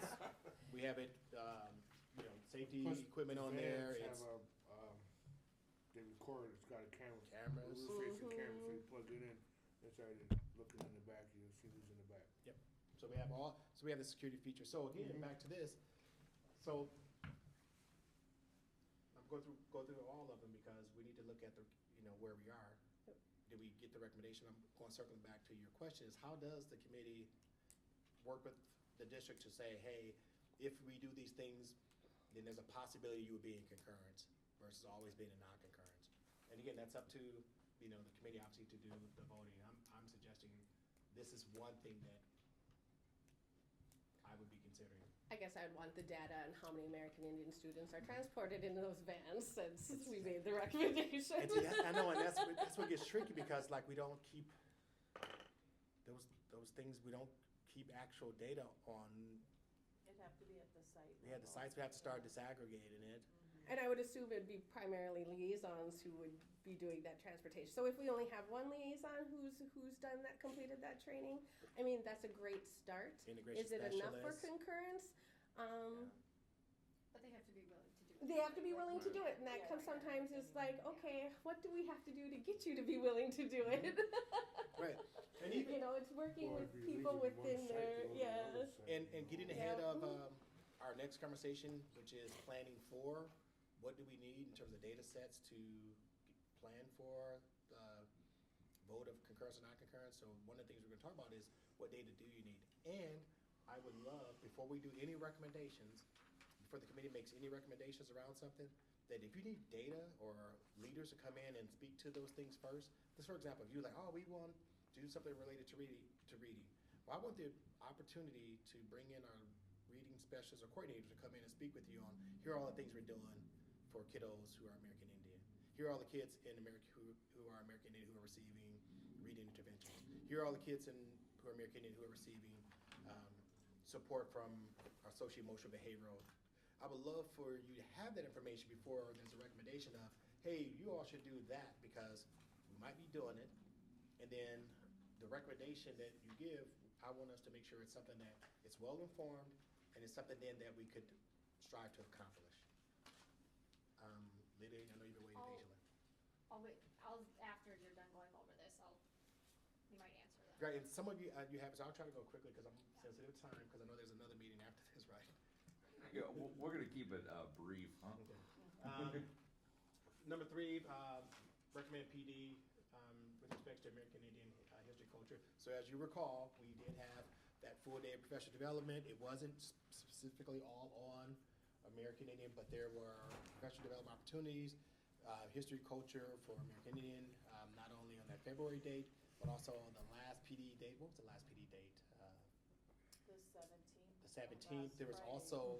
That was for certified. They were certified, but there were also something in there, I can't think of what is related to other aspects of history related to American Indian. And wasn't it around treaties and I forget what. 1854. There you go. treaty. So there you go. So there was, I don't remember all this stuff because there's a lot going on. But we're making a concerted effort to make sure that we do provide professional development opportunities to staff as it relates to American Indian heritage culture. And again, one of those things, that's where our PD coordinator, I think she popped into a virtual meeting one time with us.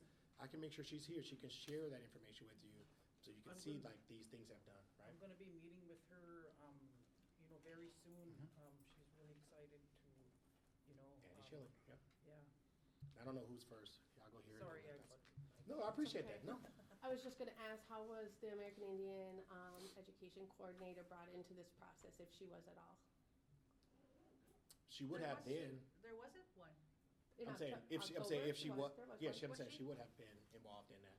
Because the PD, Annie Schilling, the expectation, and she did, was to, She did have meetings with Jennifer. there you go, I was gonna say, to Oh, meet yeah. with our program leaders, to meet with our coordinators. Yeah, she was. tell Yeah, her. we did have Yeah. meetings with her. I sat in with Jen and Anne, Annie. and we Mhm. planned that and So they're involved. Mia. And so were even though it's different, you know, our integration specialist.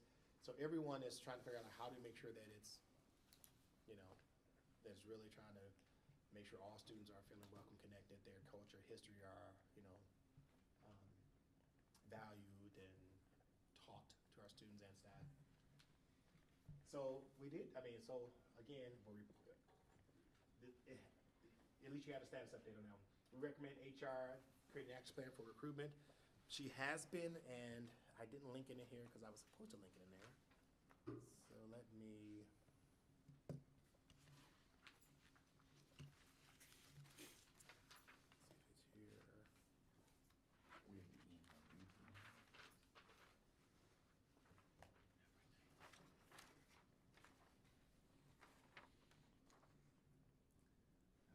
Part of it is.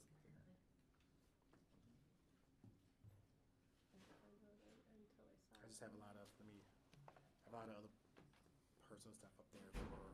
Parents square the same way everyone else signs on.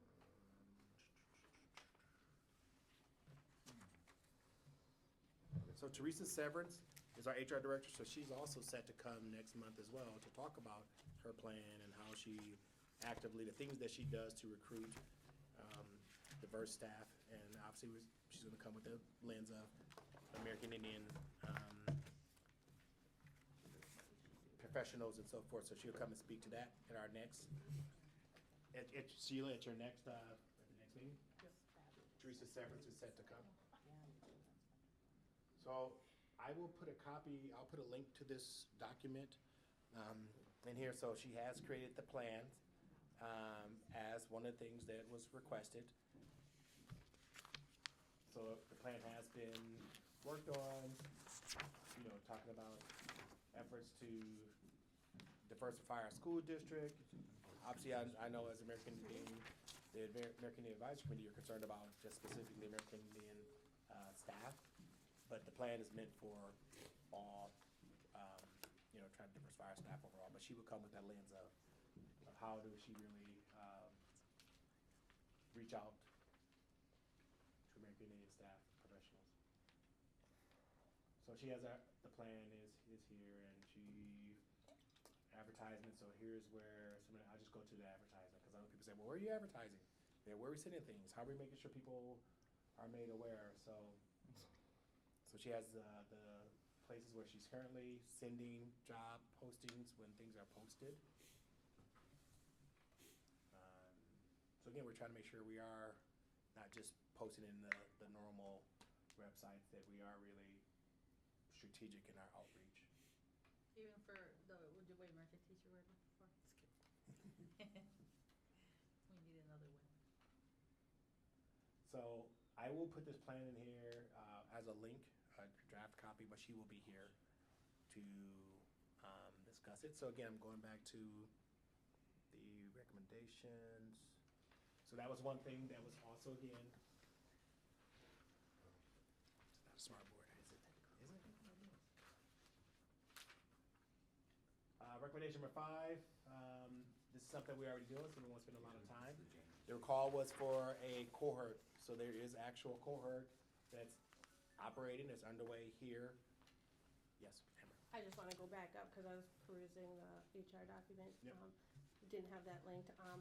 I did not see any procedures for the involvement of the parent advisory committees in the recruitment, screening, and selection of applicants written there, and that is Minnesota statute section 124D.75. This is a draft, correct? Right, it's Okay, I'm just wanna make sure Right. that I'll be looking for that. Yeah, no, it's good. Good feedback. Yep. So we already know that we have the cohort going on here at Denfeld.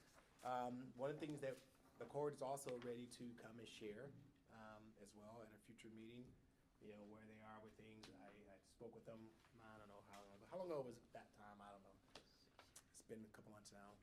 Yeah, so, but they are ready to come and share their insights on how things are going.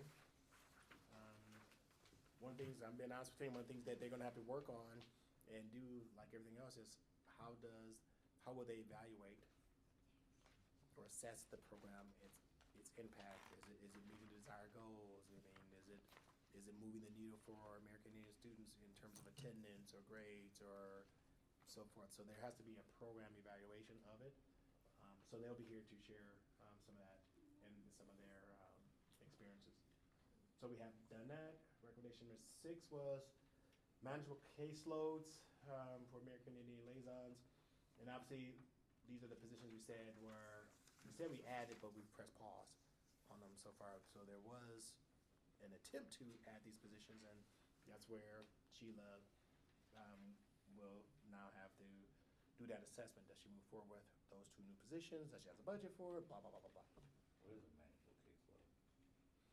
Exactly. Yeah, like, and I think we had talked at the school board about, you know, like, when we say adding 2 positions, one for the Denfeld cohort, we're like, oh, there's someone at Denfeld, but it's only for the students in the cohort. And we have JP, who has over 100 students that he works with. That is not a manageable caseload, right? Like, we have over 600 students in the district, and now we have less liaisons because Jamie has been moved to support the cohort students, which is great that we have support for them. So now we have Susan, we have 5 or 4 for 600 students, and like, that's just not manageable for anybody. And like, JP, there needs to be a second liaison, not the Denfeld cohort, but a liaison. Dustin said he's got over 100, he's got 120. Yeah, and Lincoln and Denfeld are like over what But is reasonable. It's just 20 not. or 30 of those kids don't really need the help, Correct. you know. Yeah, and that's what I like to say, it's like the kids that are, yeah. And those are the kids that But then ask you for have help one like, too. I have a student like Cadell, 4.0 student. She doesn't never see the liaisons at the school. I mean, I offer to come in, You know? I got snacks, come get something to eat or drink, you know. I mean, I do, Yeah, I mean, so, how do I? so you have those students on that end of the Yeah. spectrum, and then you have these kids, and then you have everyone in between. Well, a liaison isn't just there for the people who are struggling, is it? No, But No, that's what, no. that's what happens. That's what though, tends is to that happen, we Yeah. have are the students that need triaging students who more are struggling. support, yeah. Well, I know when I met with JP last spring, Yeah. it was supposed to be like an hour, and it was almost, 2.5, 3 hours, but the students that he had coming in, and he was overwhelmed. There was no way he could get to each one of them. This is a great example of, no, you finish your thought. Have you identified the need for liaisons at each school? Like, have you looked at specific, the needs and how many kids really need it? Yeah, Like, Jennifer, You're saying there, a lot of them just come, but they're not even in the. Jennifer had brought up to have, us, and I volunteered to do the west part, but it was hard to set up times because they weren't available. So I did do Lincoln, I did do Denfeld. And, Lincoln was set up nice. The needs that she needed, I did pass them along to Jennifer. JP, I couldn't even write a paper. I mean, But the needs, The- could be positive and negative too. they are, We have to target all the Yep, students, not and- just the ones that are below, And I, right? and the needs it was a good level. It Yeah. wasn't, JP's struggling here because not only is he helping the native students, he's helping every student that comes to him because they know who JP is. Exactly, Teachers were the same way, yeah. He wanted to bring me to the wood shop to meet somebody. Yep. And on the way there were 2 teachers that stopped him, and I met with him on Thursday, I know what you're talking about. Yep. And it's really, it's awesome, oh yeah, he's a good person. He's Yeah. got a big heart for the Yeah. kids, but Sure does. And that's, If we can get more of him. we just need more JPs. before I come to you, and that's when I'm gonna combine a lot of different things, so just track with me. That's where we have to have good conversations on what is a caseload. That was a great question, because just because let's say there's sake of conversation, there's 180 American Indian students in Denfeld, right? They're not all JP's caseload, but I know that's what is perceived of. Well, he's supposed to be there for all the kids. Well, yes, but he's there to help. Maybe it's to set up the powwow, to make sure there's culture experiences happening in the building. He's here to help the staff with this, that, or the other, maybe some lessons, right? So his caseload is, there might be 180 students here, but then there's just like Dustin is sharing, how many kids does he see in a significant way? Is it 30 kids that he really intentionally sees more frequently, and others he doesn't? But he's there for them. We just have to have good conversations on what do we mean when we say a caseload, so we can be realistic. I've even talked with them. I'll be talking with Sheila, and because of whether it's American Indian students or our achievement integration specialists, make sure that they have a manageable caseload. They're kids that they really support, they see often, but then they may do other things for other kids and again, provide those culture experiences and so forth. We have to be more realistic. And then I'm also sharing, this is where Sheila was going to have to make a decision. I pressed pause on the other two positions in the .cu grade.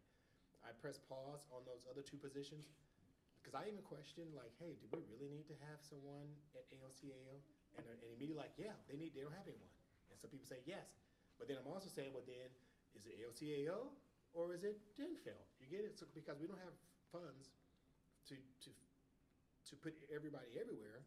So if ALCAO is determined to be the highest need, okay. But that could have been your opportunity to add that extra person here. But there could with be those maybe funds. 5 students at ALC, whatever. Correct. And Yeah, maybe aren't they're there, not like, seat-based. And different, maybe uh, they're, yeah. Aren't there like different schools that have like smaller amounts of, Yeah. For a Yeah. while, so I you could don't have know like if a floater? I don't know if we still do, but at one point in time, wasn't what I was gonna say, but like at one point in time, we had a liaison. We have schools like Congdon, Homecroft, AJC, some of the other residential facilities, ALC, that there's like a handful of students. It doesn't make sense to have a liaison there all the time, Yeah. right? When there's just 1 or 2 students, and it can change from year to year. Like sometimes you've got 6 students at the school, and then the next year you have 0. Or we know Denfeld is always gonna have Indigenous students, and we used to have somebody who kind of like, on Mondays, we were at that school, on Tuesdays, so it was kind of like there was an opportunity for the students to have time with that liaison if there was a need. And I don't know if that position, I don't know what happened to that, but at one point in time, we did have somebody who just kind of touched on those smaller population schools as needed, or maybe like certain days a week, so those students could like meet with that person. Every Tuesday, we go and meet with Susie to do, what I was gonna say is, when we talk about historically, and I know Ms. Pohl can speak to this, is that schools historically, and I think it's getting better, you're having issues, you're having a problem, go see the Indian Ed staff.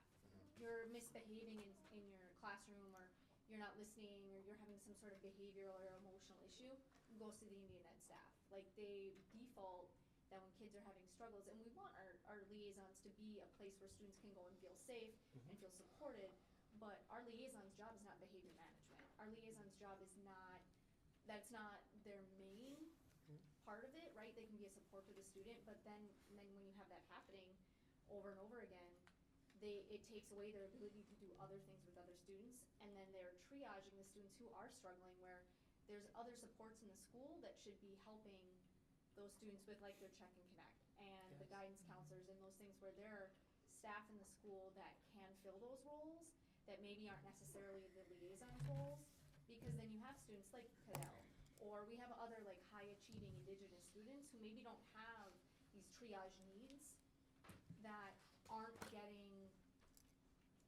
it's kind of like, there's not an issue, there's not a problem that I need to help mediate for this student, so they just kind of don't get addressed because there's not like, the administration's not like, JP, we need your help with this student.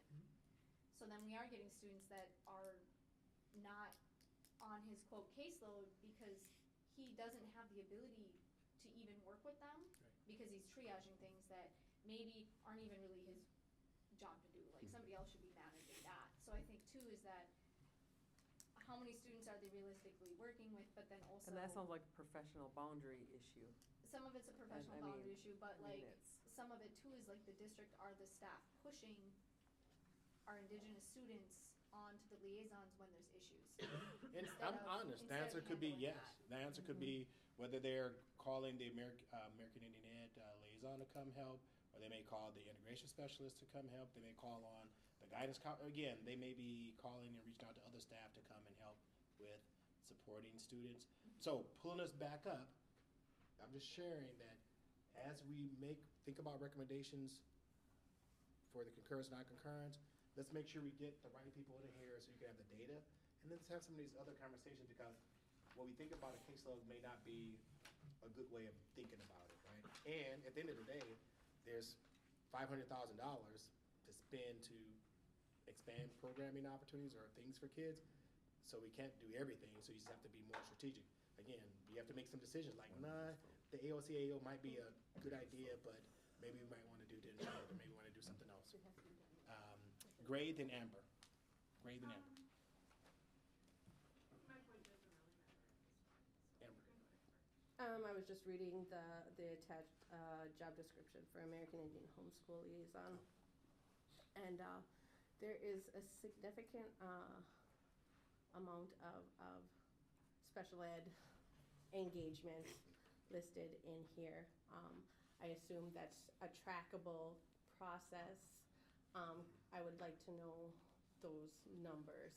So like at Denfeld, JP has been involved in X amount of SPED meetings. Oh, okay.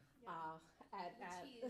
Lincoln Park. So we'd like to see, where, what are their caseloads based on just like the job description, what they're required to do. And JP is actually very, just like with my own child, and then through the nature of my job, I have a lot of kids on my professional caseload that utilize IEPs that are students at Denfeld, and JP is actively at those IEP meetings advocating for the needs of those students. And so that is something that we've kind of trained the Denfeld special education staff to automatically include JP when scheduling those meetings. And if he can make it, great. Sometimes, just when you have trying to get so many cooks at the table, sometimes it doesn't work out, but we've kind of conditioned like, yep, this is American Indian student, tag JP on that. JP will join virtual or in person or will pop in. And my experience, both personally and professionally, having that liaison in that meeting has been dramatically beneficial for the family and the student. The family feels supported and heard culturally, that he's aware of different supports and has different ideas for the students within the building. And he gets to know these kids, and like he can be like, oh yeah, that teacher is, I see what that kid's saying about that teacher, where it's like the parents don't know that, or the special ed case manager doesn't know that, but JP has those relationships with other staff. And so I think at other buildings, that is just kind of a built-in thing for the district to train the special education staff of when you're having IEP meetings, and you have American Indian student, whoever their liaison is, should be included in on that invite or that scheduling. Like that's something that I think the district should be doing with the special education case managers. Because our students do need to be supported and have that cultural component brought to the table when we're looking at how they can be supported and be successful in school. And I have when, something regarding that specifically. go for it. So issues with that. When a student has an IEP, they need specific people involved with that. The parent specifically has to ask for the representation. If there's someone else that can be brought in, like JP, the parents have to make that request. JP doesn't just get to go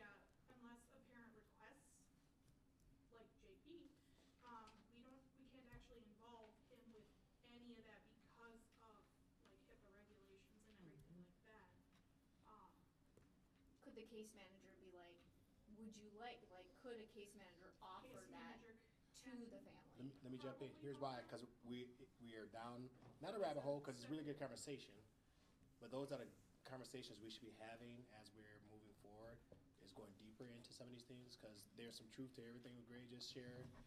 And if hear Amber saying, how do we get numbers? We have to be thoughtful on how do we collect numbers from your liaisons, to, in terms of things they're doing. Are they participating in an IEP meeting? Are they doing this, that, and the other? So we have to get better at tracking some of those things. And we have to also be mindful that if they're doing a lot of tracking and then maybe spend a lot of time on bureaucratic stuff, right? Which is not saying it's not important, but that does take them away from working with kids if they're doing a lot of paperwork filling out. And if they're pulled for every IEP, that's all they can be doing, especially in a building that has a lot of IEP students, right? So they could be spending their whole day in IEPs doing those things. So we have to be real careful on some of the expectations we put out there for them. Amber?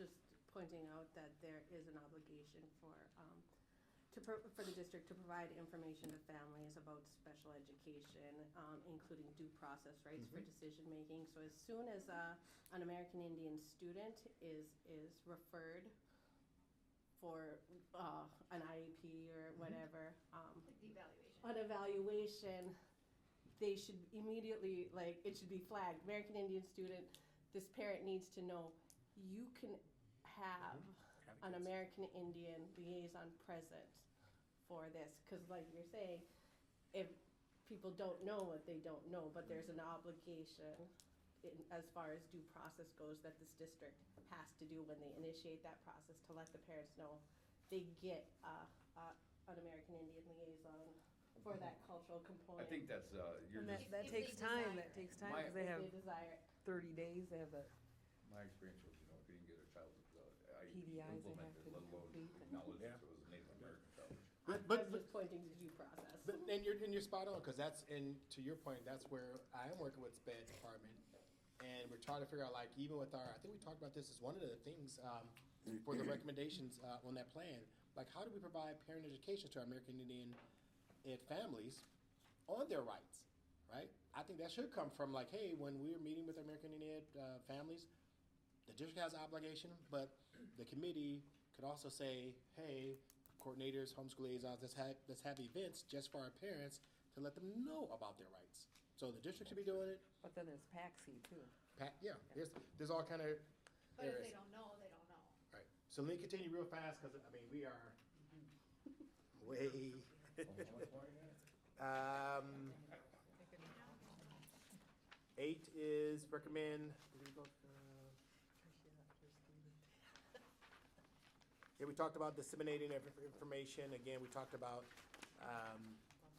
those things. So you can look at the document.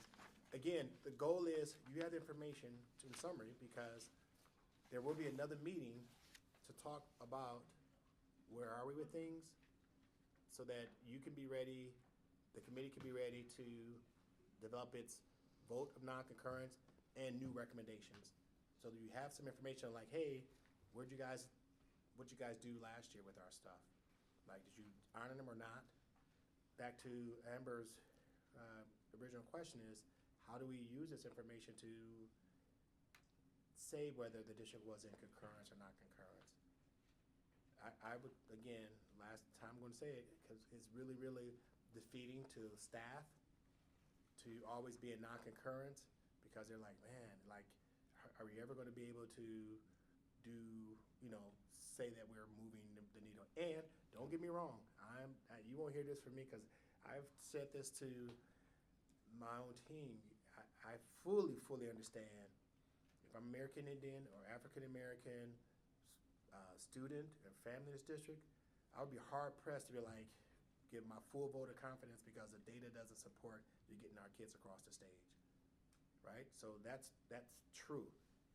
And we also have to get our staff in the space where they can really continue to feel like they can do some good things, and they are, again, taking kids on more outings, they're taking care of kids and trying to meet their needs, and they're trying to make sure they bring in culture and learn about. We need to give staff the opportunity to continue to grow, right? And give the district opportunities to have slight little wins so that it can continue to try to meet the needs. Because I agree, the data is abysmal and it's not anywhere near where I want it or the district wants it to be for black and brown kids. Teague. I didn't actually see anything about the graduation rates in the So plan. I was gonna bring that up. Yes, go. So in previous years, that has been a huge part of our concurrence is like SMART goals being data driven and like, is it realistic to put, we should have 100% graduation rate next year? That's not realistic, right? Like we want 90% of our students to be at grade level for reading in a year. Not realistic, right? But like in the past, we've had it be concurrence where it's like for the school year, and this is a data thing, like reading and math, this is the percent our students were at the last MCA or the last Fast Bridge, like just random numbers. 10% of students were at read well by third grade, 10% of students last year were at that.